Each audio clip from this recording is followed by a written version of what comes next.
Yeah, incredible. Now, she is one of Hollywood's biggest success stories. Jennifer Aniston has had an incredible career. She's happily engaged. She's in the best shape of her life. And today she turns 45.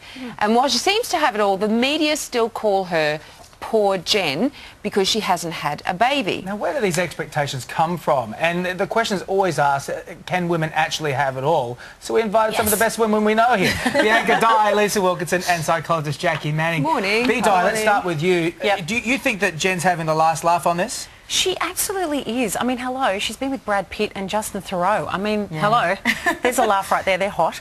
She's had a fantastic career. I think it's so insulting to assume that just because she hasn't had kids, we should feel sorry for her. I think it's disgraceful. Absolutely, none of us know her. We don't know we don't know the reasons why she hasn't had kids. Maybe she just hadn't met the right guy. I mean, it's it happened to me for a while. Well, the fertility journey is really personal too. We don't always know what's going on for someone behind the scenes. So true. Lisa, do you think women can, when they say have it all, have a career, have children, do you think that's achievable or is it a myth?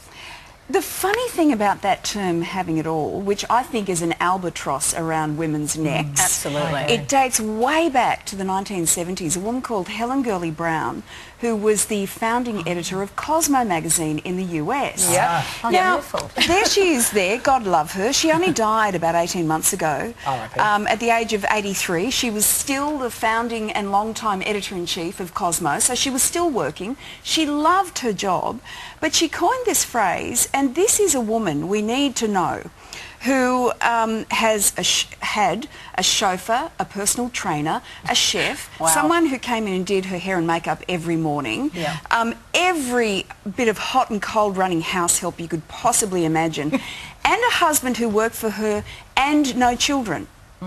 So when we say having it all, I think we've completely misread what the hell she was talking about. It had nothing to do with kids and career and the rest of it. It was just make sure you have a band of people who steer you through life, so you never have to really do much at all. Sounds good. You run your own little mini nation. I think that's what she's sort of saying. Jack, so you believe that that there is a danger in the language of it, that we should stop using terms like superwoman, supermum, that that's actually a danger. Absolutely. Even if it's intended as a compliment, it can become, again, an albatross around your neck.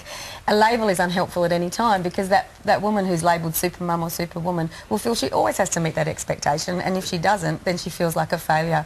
I think it's far more super to choose what you want and go for it in your life, prioritise your life the way you want, whether that's kids, career, family, mortgage, whatever it may be, and stick to your guns and go for that. Absolutely. And it is that thing of it being your version of what's a good life, and not measuring ourselves against other women and thinking we're in a competition and that she's got a much better life than me and I need more of that. Oh, hang on, that now I need more Lisa, of this. that's where social media comes into it too. I think, totally, we put so much pressure on ourselves. The highlight of the day, the highlight reel, we're comparing ourselves to other women's highlight reels, and I think we need to be more compassionate with each other and understand that we are our own worst enemies and we're putting pressure on ourselves. Can you ladies stay with us, because we do want to talk to you next, Bianca, about how you were slammed by the media for your choice. So that is all coming up. Can you stay with us? Yes. We can. Great, we'll be back in a minute. I'll stay too.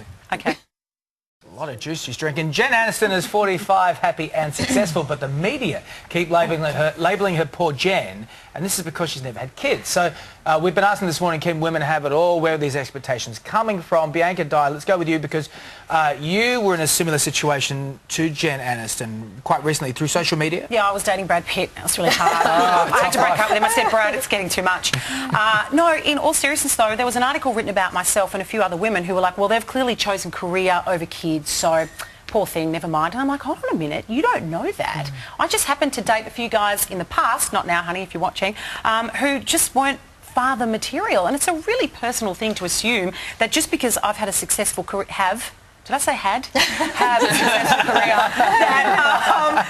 That was I'm now a poor thing to feel sorry for. It's really degrading. Did they ask you why you didn't have children? Did they just assume? No, they just assumed. And that's the thing. We're all assuming that Jennifer Aniston is poor little Jennifer Aniston. Come on. But it should be so distressing for someone. I see many clients who are going through fertility issues, and it's hard work. It's really hard for them. No one on the outside knows really. But Lisa, this isn't just social media now. I mean, media, from a guy's perspective, because we don't read magazines, so we don't feel these emotions about ourselves. You know what I mean? We do, but we're just reading like, oh, Jennifer Aniston's getting married.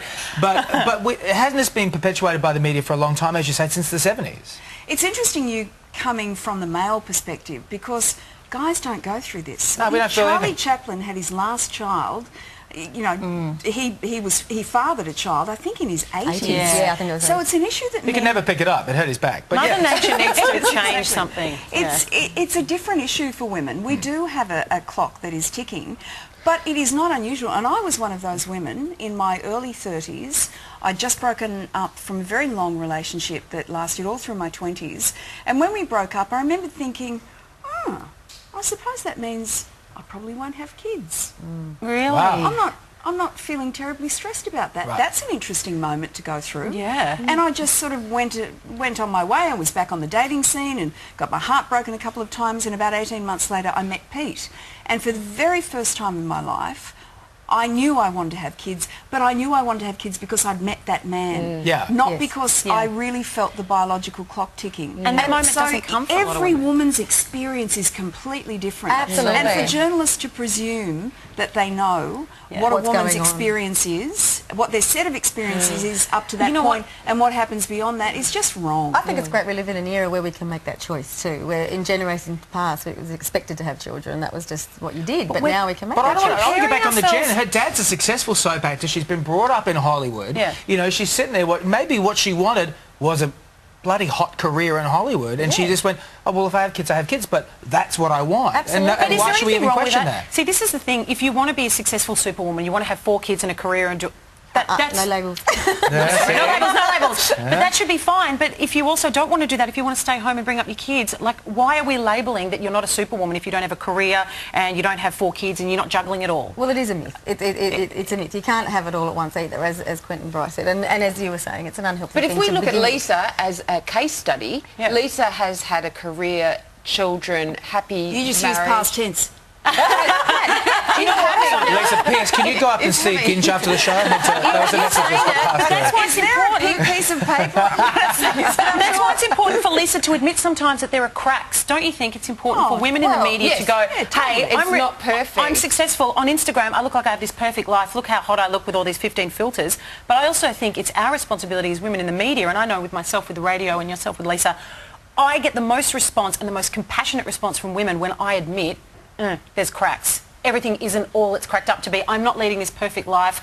There's a lot of makeup on here. The clothes are borrowed. You know what I mean? Do you find that, Yeah, Liz? yeah, you of have to be course. honest with the public, otherwise. But also, Well, this, you have to be honest with each other too. I mean, Well, friendship circles, yeah. mothers, all those people. You need to have at least 1 or 2 friends where you can be totally real with them. You can let your guard down. Tell them what sort of day you're having if it's a Absolutely. bad day, and that helps pick you up for the next day. Everyone has bad days. They But we can't have all a be super. responsibility to be honest with each other as women and go, you know what, I look like I've got it all together, but I don't always have it all together, and that's okay. That's totally I could talk okay. about this all day. You We guys are could. the best. This is so fascinating. And I think we see should you on Just don't call us Instagram. And superwomen. you can keep talking about it all day with us. Go on to Facebook, go on to Twitter, and keep on at this. Ladies, thank you so much. That was Thank a you. really fabulous time. Thanks for Thank having you. us. Nice to Coming meet up you. today on Morning Star.